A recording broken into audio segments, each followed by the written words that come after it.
Lukas 7 ayat 41-42. Ada dua orang yang berhutang kepada seorang pelepas hutang, yang seorang berhutang 500 dinar dan yang lain 50.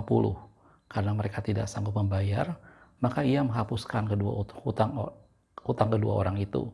Siapakah di antara mereka yang akan terlebih mengasihi dia? Oke, shalom saudaraku, kita ketemu di channel Pelita Kakiku, karena firman-Mu adalah pelita bagi kakiku dan terang bagi jalanku.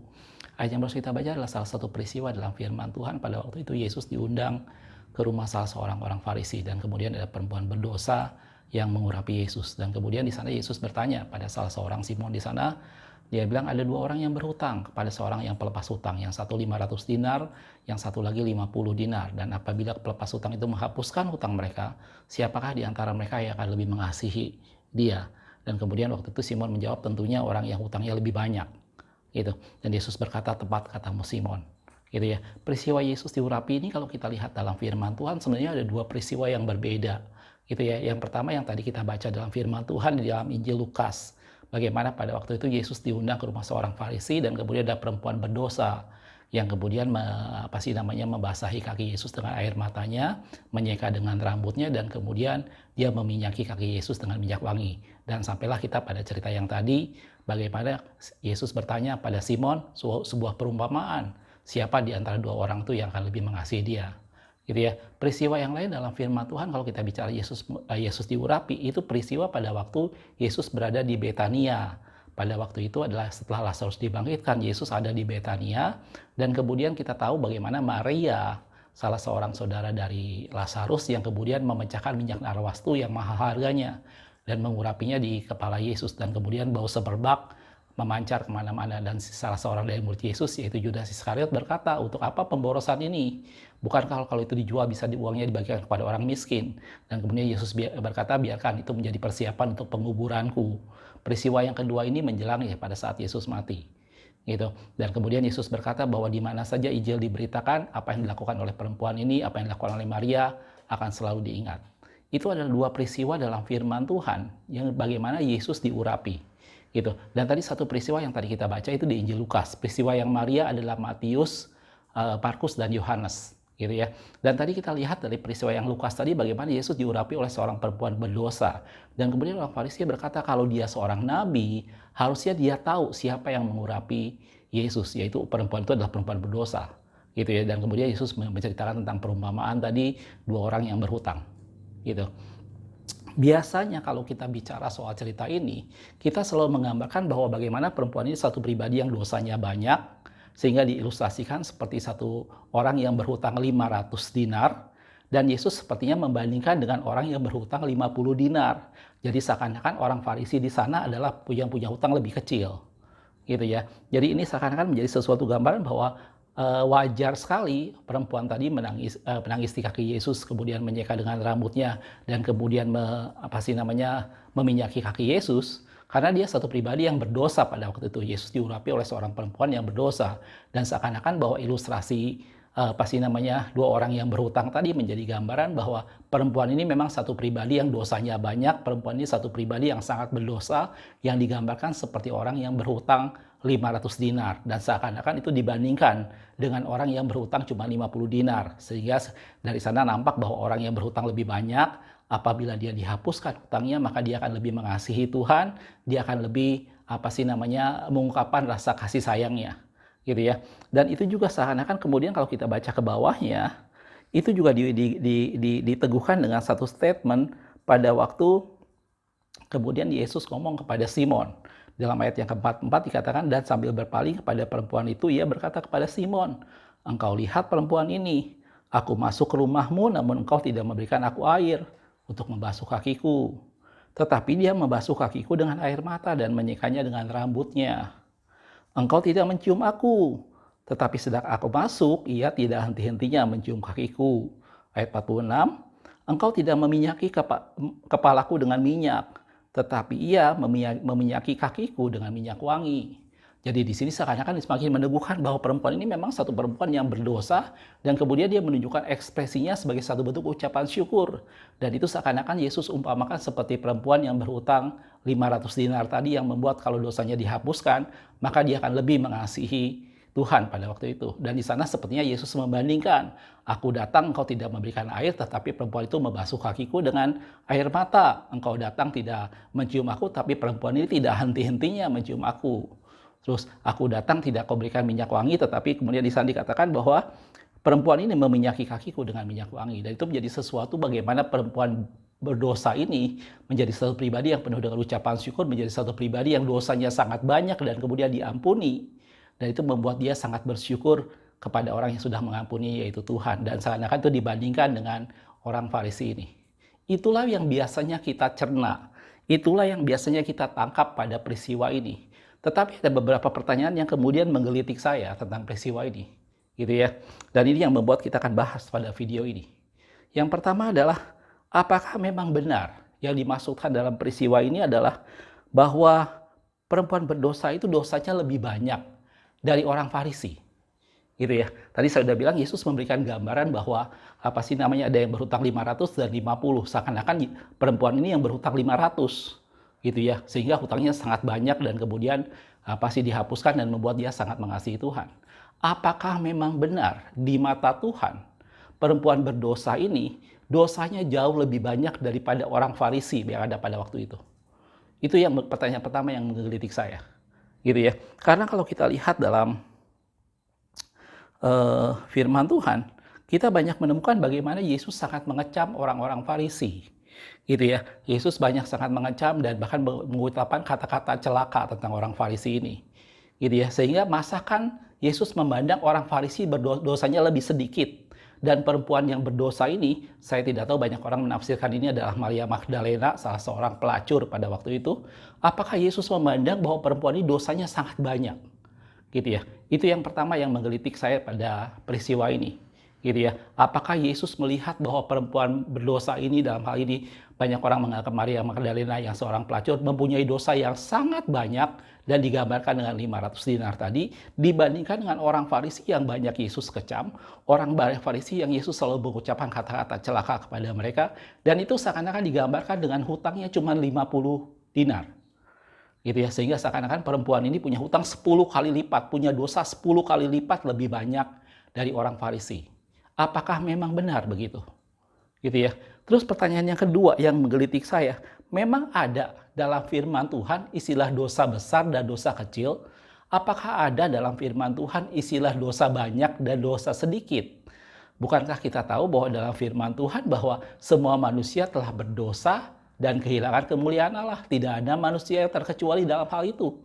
Akibat ketaatan satu orang, maka semua manusia diselamatkan. Karena sebelumnya, akibat ketidaktaatan satu orang, yaitu Adam yang pertama, semua kita berdosa. Apakah ada dalam firman Tuhan dosa besar, dosa kecil, atau dosa banyak, atau dosa sedikit? Apakah Yesus membedakan dosa seseorang berdasarkan jumlah banyak atau sedikitnya? Dan bukankah dalam firman Tuhan dikatakan bahwa upah dosa itu adalah maut? Tidak penting berapa jumlahnya, tidak penting berapa besarnya. Dosa apapun yang dilakukan oleh manusia itu mendatangkan pada maut. Gitu ya. Ini pertanyaan kedua yang menggelitik saya. Gitu ya. Terus pertanyaan yang ketiga adalah bagaimana dengan orang yang masa lalunya termasuk orang yang baik-baik? Gitu ya. Apakah itu membuat dia kurang mengasihi Tuhan? Memang kalau kita lihat dalam firman Tuhan, ada banyak orang yang mungkin masa lalunya tidak bagus. Misalnya dia seorang penjahat, dia seorang yang pecandu narkoba, kemudian Tuhan ubahkan. Dan itu membuat dia mendatangkan satu sukacita, membuat dia sangat mengasihi Tuhan. Bagaimana masa lalunya yang buruk kemudian Tuhan ubahkan menjadi satu pribadi yang mengasihi Tuhan. Dan itu seakan-akan mendatangkan ucapan syukur yang membuat dia semakin lebih mengasihi Tuhan. Tapi apakah itu berarti bahwa orang yang masa lalunya baik-baik saja, dia kurang mengasihi Tuhan? Gitu ya. Kalau saya punya kesaksian sedikit sebelum saya bertobat SMP kelas 2. Sebelum saya bertobat, saya termasuk anak yang baik-baik. Gitu ya.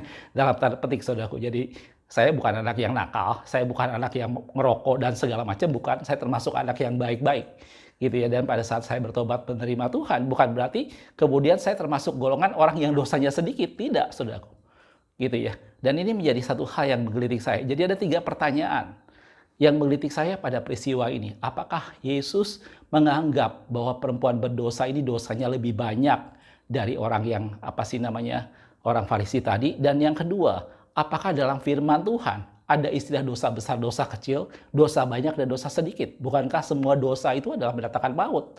Dan kita semua berdosa di hadapan Tuhan, dan semua orang telah berbuat dosa dan kehilangan kemuliaan Tuhan. Dan yang ketiga, bukankah bagaimana dengan orang-orang yang masa lalunya sebelum dia dipanggil Tuhan, dia adalah orang yang baik. Dalam arti kata, bukan menjadi sesuatu hal penjahat atau penjatuh narkoba atau segala macam. Dia bukan diambil dari penjara yang kemudian dia bertobat di penjara dan kemudian dia menjadi hamba Tuhan. Memang betul ada banyak orang yang mengalami seperti itu. Gitu ya. Walaupun bahkan Paulus sendiri bercerita bagaimana dia menganggap bahwa dirinya sebagai satu pribadi yang paling hina di antara para rasul. Gitu ya. Nah, bagaimana dengan itu semua? Apakah dia membuat orang itu kurang mengasihi Tuhan ketimbang orang yang asalnya rusak dan kemudian dipanggil Tuhan? Gitu ya. Dan tadi di ilustrasi yang pertama digambarkan bahwa yang mana yang akan lebih mengasihi dia? Apakah yang berhutang 50 atau yang berhutang 500? Gitu ya. Seakan-akan di sana kita menangkapnya bahwa Yesus membedakan yang berhutang 500 akan lebih mengasihi ketimbang orang yang berhutang 50 karena dia merasa bahwa dia lebih dibebaskan Tuhan. Dan itu kembali pada pertanyaan yang ketiga. Bagaimana dengan orang yang masa lalunya baik-baik saja, dia termasuk orang yang baik sebelum dia dipanggil Tuhan? Apakah itu membuat dia kurang mengasihi Tuhan? Gitu ya. Nah, dari tiga pertanyaan ini, beranjak dari tiga pertanyaan ini, kita ingin sama-sama melihat, saudaraku, bahwa peristiwa bagaimana perempuan tadi kemudian menangis di bawah kaki Yesus dan kemudian membilas dengan rambutnya dan kemudian meminyakinya dengan minyak wangi. Dan kemudian Yesus berkata, Simon, bagaimana dengan dua orang yang mempunyai hutang pada pelepas hutang? Yang satu 500, yang satu 50. Mana di antara mereka yang akan lebih mengasihi kalau dosanya diampuni? Dan kemudian Simon berkata bahwa tentunya yang 500. Betul, Yesus berkata seperti itu. Gitu ya. Bahkan di ayat bawahnya dikatakan dosanya yang banyak ini sudah diampuni. Itu semua menjadikan gambaran seakan-akan kita melihat bahwa Yesus membedakan dua hal ini. Gitu ya. Nah, ini yang ingin kita sama-sama bahas lebih banyak pada video ini. Yang pertama, bahwa kita mengerti bahwa Allah tidak memandang sebenarnya bahwa perempuan berdosa ini dosanya lebih banyak dari orang Farisi. Sekali lagi saudaraku, Allah tidak membanding-bandingkan dosa mana yang lebih banyak, dosa mana yang lebih sedikit. Semua manusia telah berdosa dan telah kehilangan kemuliaan Allah. Dan upah dosa adalah maut. Gitu ya. Dan kalau kita lihat dalam firman Tuhan, Yesus juga banyak mengecam orang-orang Farisi, gitu ya. Bahkan pada saat Yesus bertemu dengan perempuan yang berbuat zina, Yesus berkata kepada orang-orang yang hendak melempari batu, barang siapa di antara kamu tidak berdosa, baiklah dia yang pertama kali melempari batu. Jadi apa yang dilakukan oleh perempuan yang kedapatan berbuat zina tadi menjadi satu dosa yang banyak orang juga melakukannya walaupun dalam bentuk lain, gitu ya. Jadi Yesus tidak memandang bahwa perempuan itu mempunyai dosa yang jauh lebih banyak dari orang Farisi. Gitu ya. Tetapi yang membedakan di sini adalah, ini yang menjadi kuncinya, saudaraku. Ini bukan bicara soal jumlah dosa, tetapi ini bicara soal kesadaran seseorang bahwa dia adalah pribadi yang berdosa. Ini sebenarnya yang membedakannya.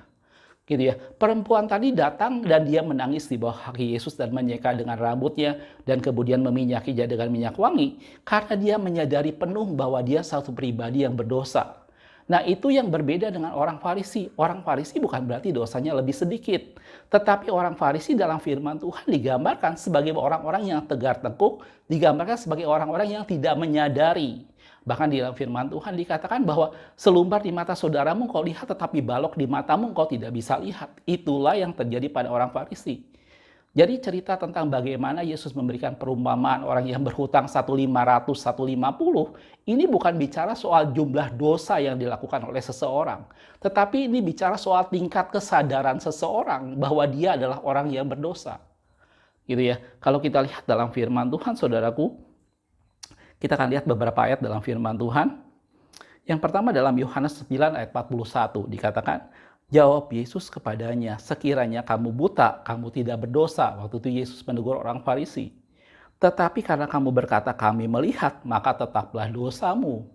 Bukan berarti orang Farisi harus berkata bahwa saya buta. Di sini menjadi satu gambaran bahwa kalau dia tidak menyadari bahwa dia orang buta, dia yang orang dalam dosa. Kalau dia menyadari, maka dosanya bisa datang pada Tuhan dan dia diampuni. Gitu. Tetapi karena dia menyadari, tidak menyadari, dan dia tetap berkata bahwa kami melihat, padahal sebenarnya mereka orang buta, maka Yesus bilang, tetaplah dosamu. Jadi yang menjadi masalah pada orang Farisi pada waktu itu bukan berarti dosanya sedikit lebih daripada perempuan tadi, tetapi karena dia tidak menyadari bahwa dia orang berdosa. gitu ya. Dan itu yang membedakan dengan perempuan tadi. Perempuan tadi melakukan suatu hal yang buruk memang pada masyarakat pada waktu itu, tetapi Yesus tidak memandang itu sebagai satu dosa besar. Dalam arti kata menjadi sesuatu yang dosanya jauh lebih banyak dari orang lain. Tidak. Semua orang berbuat dosa. Gitu ya. Tetapi pada waktu itu yang menjadi satu hal yang lebih pada perempuan itu bahwa dia menyadari sepenuhnya bahwa dia orang berdosa, dan itulah yang tidak dimiliki oleh orang Farisi. Gitu ya. Kalau Anda lihat dalam Lukas 18 ayat 11 sampai 12, tentunya Anda ingat cerita pada waktu Yesus juga memberikan perumpamaan tentang dua orang yang masuk ke bait Allah. Satu orang Farisi, satu pemungut cukai. Saya yakin dari sekolah minggu kita sudah banyak mendengar cerita tentang ini. Gitu ya. Dalam firman Tuhan dikatakan, orang Farisi itu berdiri dan berdoa dalam hatinya begini, "Ya Allah, aku mengucap syukur kepadamu karena aku tidak sama seperti semua orang lain." Dia tidak menyadari siapa dirinya, dia hanya melihat bahwa dia satu pribadi yang berbeda, satu pribadi yang lebih, satu pribadi yang baik, satu pribadi yang terhormat. Gitu ya, bukan perampok, bukan orang lalim, bukan pezinah, dan bukan juga seorang pemungut cukai. Seperti pemungut cukai ini, aku berpuasa 2 kali seminggu, aku memberikan sepersepuluhan dari segala penghasilanku. Itulah yang terjadi pada orang Farisi. Dan Yesus berkata bahwa orang pemungut cukai tadi akan pulang sebagai orang yang dibenarkan, gitu ya. Tidak seperti orang Farisi, karena apa? Barang siapa merendahkan diri, maka dia akan ditinggikan, kata firman Tuhan, gitu ya. Jadi perumpamaan tentang bagaimana Yesus menggambarkan dua orang yang berhutang tadi, itu semata-mata bukan menunjukkan bahwa perempuan berdosa ini mempunyai dosa yang 10 kali lipat lebih banyak daripada orang Farisi, sehingga digambarkan bahwa dia berhutang 500 dan satu berhutang 50. Sehingga pada saat dua-duanya dilepaskan dari hutang tadi, maka orang yang berhutang 500 akan lebih mengasihi dia. Di sini bukan bicara soal jumlah hutangnya, bicara bukan jumlah dosa yang dilakukan oleh perempuan itu, tetapi bicara soal tingkat kesadaran seseorang bahwa dia satu pribadi yang berdosa. Gitu ya. Dan itulah yang membuat perempuan ini dibenarkan, seperti tadi digambarkan sebagai pemungut cukai. Dia yang datang ke bait Allah memukul dirinya dan berkata, "Aku orang berdosa." Gitu ya. Beda dengan orang Farisi yang berkata bahwa aku tidak seperti pemungut cukai ini. Aku bukan perampok, aku bukan orang lalim. Karena itu Yesus berkata, tetaplah dosamu kalau engkau tetap berkata bahwa engkau adalah melihat. Jelas aku? Jadi ilustrasi dalam Lukas ini bicara soal bagaimana Yesus diurapi. Saya ingin melihat satu bagian yang lain, gitu ya. Memang betul dalam firman Tuhan kita banyak menemukan. Bahkan tadi saya sudah bilang Paulus sendiri menggambarkan bahwa aku yang paling hina dari semua rasul-rasul. Mereka sebelumnya mungkin bukan penganiaya jemaat, tetapi aku seorang penganiaya jemaat, gitu ya. Sehingga itu bisa digambarkan, Paulus seakan-akan menggambarkan bahwa dia punya dosa yang sangat banyak, sehingga pada saat dia berbalik, dia menjadi satu pribadi yang sangat mengasihi Tuhan. Tetapi apakah kasih Paulus kepada Tuhan tidak lebih besar daripada kasih Petrus kepada Tuhan? Tidak, saudaraku. Masing-masing mereka mengasihi Tuhan dengan caranya masing-masing, gitu ya. Dan itu menunjukkan bahwa sebenarnya bukan berapa banyak dosa yang kita lakukan sebelumnya, tetapi seberapa jauh Anda dan saya kita menyadari bahwa kita adalah orang berdosa, gitu. Dan kalau kita lihat dalam firman Tuhan, saudaraku, dalam Lukas 5 ayat 8, itu pada saat pertama kali Petrus dipanggil Tuhan, gitu ya. Ketika Simon Petrus melihat hal itu, ia pun tersungkur di depan Yesus dan berkata, "Tuhan, pergilah daripadaku karena aku ini seorang berdosa." Dan dia menyadari penuh bahwa dia orang berdosa, gitu. Jadi cerita yang pertama tadi saya ambil, itu sama sekali bukan menggambarkan bagaimana perempuan ini punya dosa 10 kali lipat dari semua orang yang ada pada waktu itu, atau khususnya dari orang Farisi. Yesus tidak memandang itu, tetapi Yesus melihat bagaimana satu pribadi yang sangat menyadari bahwa dia seorang yang berdosa, dan itu membuat dia semakin mengasihi Tuhan, gitu ya. Jadi yang pertama tentang apakah orang perempuan ini punya dosa lebih besar dari orang Farisi? Tidak. Jelas, saudaraku. Dan pertanyaan yang kedua yang tadi saya menggelidik saya, emang dalam firman Tuhan ada istilah dosa besar, dosa kecil? Emang dalam firman Tuhan ada istilah dosa banyak, dosa sedikit? Tidak, saudaraku. Semua Anda dan saya, dalam firman Tuhan dibilang kalau kita di luar Tuhan, maka kita hidup dalam dosa. Tidak bisa tidak, saudaraku. Anda orang yang baik-baik, Anda orang yang hidup dengan semuanya baik-baik saja, atau kita seorang perampok sekalipun, kita semua berdosa di hadapan Tuhan. Dan upah dosa adalah maut. Jelas kata firman Tuhan. Jadi Tuhan tidak membedakan itu semua. Dan itu yang membuat kita tetap harus datang kepada Tuhan karena tidak ada jalan keluar yang bisa menghapus dosa kita selain darah domba Allah, yaitu darah Yesus sendiri. Karena darah domba jantan tidak menghapus dosa. Gitu ya. Penghapusan dosa hanya kita dapat di dalam Yesus. Gitu ya. Dan yang ketiga, bagaimana dengan orang yang sebelumnya baik-baik saja, tadi saya sudah bilang. Gitu ya. Terlepas dari kita masa lalu kita seperti apa, sadari penuh bahwa kita semua orang berdosa. Dan itu membuat kita semakin mengasihi Tuhan, semakin kita menyadari betapa banyak dosa-dosa kita yang sudah ditanggung, semakin kita menyadari bahwa kita adalah orang berdosa. Dan karena kasih karunia dan anugerah Tuhan, sehingga kita layak menjadi anak-anak Allah, sehingga kita layak menghampiri Tuhan, sehingga kita layak menjadi ahli waris kerajaan surga, maka semakin kita menyadari itu semua, maka itu semua membuat kita semakin mengasihi Tuhan, terlepas dari bagaimana masa lalu kita. Anda orang yang sebelumnya baik-baik, seperti yang tadi saya saksikan tentang diri saya, bahwa sebelumnya saya bukan anak yang nakal, saya anak yang baik-baik saja, atau Anda sebelumnya seorang penjahat sekalipun. Tapi mari kita tetap menyadari bahwa siapapun kita, tanpa Kristus kita adalah orang berdosa. Siapapun kita dan apapun yang kita lakukan, dosa mendatangkan maut. Dan tidak ada kehidupan selain dalam Yesus. Karena darah Yesuslah yang membawa kita pada kehidupan. Jelas aku? Jadi melalui video yang sederhana ini yang tentang bagaimana perempuan berdosa tadi mengurapi Yesus, saya ingin kita sama-sama melihat bahwa Yesus tidak mengukur berapa banyak dosa kita. Yesus tidak mengukur berapa besarnya dosa kita. Tetapi yang Yesus perhatikan adalah seberapa jauh Anda dan saya merendahkan diri, seberapa jauh Anda dan saya menyadari bahwa kita adalah orang berdosa. Bahwa di luar Tuhan kita penuh dengan dosa karena akibat ketidaktaatan satu orang. Dan semua manusia telah berdosa dan kehilangan kemuliaan Allah. Dan apapun dosa yang kita lakukan, maka upah dosa adalah maut. Dan Yesus datang menebus itu semua. Dan itu membuat kita semakin bersyukur, saudaraku. Semakin kita menyadari bagaimana kita berdosa, semakin kita menyadari bahwa bagaimana Tuhan menebus dosa kita dan membayar lunas semua hutang-hutangnya, itu membuat kita semakin bersyukur kepada Tuhan. Jadi siapapun Anda dengan masa lalu kita semua, kita orang baik-baik atau kita orang yang sebelumnya kehidupannya sangat buruk, mari tetap semakin mengasihi Tuhan dengan cara kita menyadari bahwa Tuhan terlalu baik dan dengan kasih-Nya yang begitu besar, Dia mengampuni Anda dan saya. Jelas, saudaraku? Satu ayat yang terakhir dalam Mazmur 51 ayat yang ketiga dikatakan, sebab aku sendiri sadar akan pelanggaranku, kata Daud. Kalau kita lihat dalam firman Tuhan, mungkin kita tidak menemukan dosa yang dilakukan Daud kecuali satu hal, bagaimana dia membunuh Uria demi mengambil istrinya. Tapi bukan berarti bahwa dosa Daud cuma satu. Dan Daud berkatakan bahwa aku sadar akan pelanggaranku, aku senantiasa bergumul dengan dosaku. Dalam Mazmur 32 ayat 1 dan 2 dari Daud, nyanyian pengajaran, berbahagialah orang yang diampuni pelanggarannya dan dosanya ditutupi. Berbahagialah manusia yang kesalahannya tidak diperhitungkan Tuhan dan yang tidak berjiwa penipu. Gitu ya, mari bersyukur pada Tuhan bahwa kita semua diampuni dosa kita semua sehingga kita layak menjadi anak-anak Allah, kita layak menjadi ahli waris kerajaan sorga, kita layak menghampiri Tuhan dalam tahtanya karena Tuhan mengampuni kita semua.